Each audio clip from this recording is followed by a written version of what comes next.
যে আগামী সপ্তাহে সচিব কমিটির চূড়ান্ত সভা হতে যাচ্ছে এবং সেই সভাতেই আসলে আমাদের এই নবম পে স্কেলের অনেকগুলো বিষয় চূড়ান্ত পর্যায়ে পৌঁছাবে এবং সেই অনুযায়ী চূড়ান্ত রিপোর্ট সরকারের কাছে হয়তো জমা দিবেন।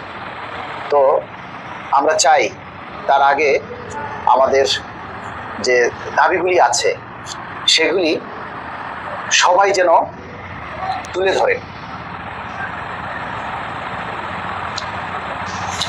আমরা যদি এই শেষ সময় এসে আমাদের এই দাবিগুলি নিয়ে আমরা গাফিলতি করি তাহলে আমাদের সবাইকে কিন্তু বিষয়টা নিয়ে পস্তাতে হবে। শেষ সময় কথায় আছে, শেষ ভালো যার সব ভালো তার। এই বিষয়টা আমরা আসলে সবাই জানি, কিন্তু আমরা কেউ বিষয়টাকে আমলে নিচ্ছি না। কিছু দাবির কথা, কিছু দুঃখের কথা, কিছু কষ্টের কথা আজকে আপনাদের সাথে শেয়ার করব। তার আগে যারা এই মুহূর্তে লাইভে আছেন সবাই একটু লাইভটা শেয়ার করে দিন।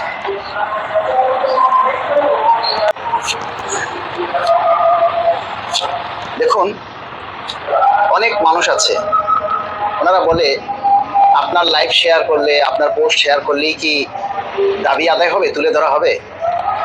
এছাড়া আপনি দাবিটা কোথায় তুলে ধরবেন?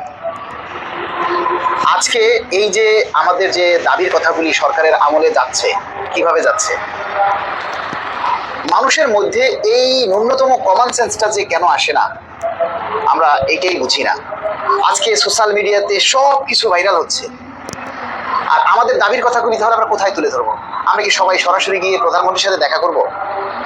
আমরা কি সচিব কমিটির কাছে গিয়ে দেখা করব? নাকি রাস্তায় দাঁড়িয়ে আমরা সারাদিন মিটিং মিছিল করব?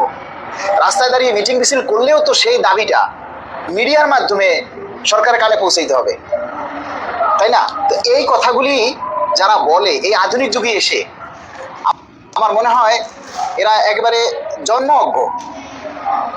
এদের মানে এই ন্যূনতম সেন্সটুকু তার মধ্যে কাজ করে না। আজকে যে আপনি এই পে স্কেলটা পাচ্ছেন, কেন পাচ্ছেন? আজকে এই সরকার ক্ষমতায় আসার পর আমি ছাড়া আর কেউ আছে ফেসবুকে সোশ্যাল মিডিয়ায় কথা বলার? আপনারা কি সারাদিন রাস্তায় আন্দোলন করবেন, হরতাল করবেন? আপনি কি সারাক্ষণ এই ইয়াতে যে সচিবালয়, প্রধানমন্ত্রীর কার্যালয়ে বসে থেকে আপনি দাবি জানাবেন? দাবিটা কোথায় জানাবেন? এই যে এমডি জিল্লুর রহমান লিখছেন, আপনার পোস্টে কমেন্ট শেয়ার করলেই কি দাবি তুলে ধরা হবে? আপনি কোথায় তুলে ধরবেন? যেখানে তুলে ধরা যায় আপনি সেখানে তুলে ধরেন। পে স্কেল আপনি পাবেন না, আপনার পরিবারের জন্য পে স্কেলের দরকার নেই। আগামী সপ্তাহে সচিব কমিটির চূড়ান্ত সভা, এই মুহূর্তে যদি আপনি আপনার এই দাবিটা সবাই মিলে জোরালো না করেন, আপনি পাবেন আন্ডা পাবেন। বুঝেন নাই? আন্ডা পাবেন। আপনারা উপরে উপরে অনেক কিছু দেখছেন, ভিতরে ভিতরে কি হচ্ছে সেটা আমরা কেউ জানি না। আমাদের দাবিটা কিভাবে বাস্তবায়ন হবে? আমাদের এখন এই মুহূর্তে দাবি কি? আমাদের এই মুহূর্তে দাবিটা হচ্ছে আমরা এই জুলাই মাসের মধ্যেই আমরা আমাদের গেজেটটা চাই। যতদিনে গেজেট না হবে ততদিনে এই মনের ভিতর থেকে কনফিউশনটা যাবে না, মনের ভিতরে যে একটা অস্বস্তি, এটা যাবে না। এখন কিছু আছে অসৎ চরিত্রের, একটা সমাজে ভালো আছে, খারাপ আছে, চোর আছে, চোরটা আছে, ছেঁচড়া আছে, সবাইকে নিয়েই সমাজ চলতে হয়। এই যে জিল্লুর রহমান, আপনি যে বললেন না আমার লাইভে এসে কমেন্ট করলেই কি আপনি ওই সমাজের এই নোংরা মানুষের মধ্যে একটা।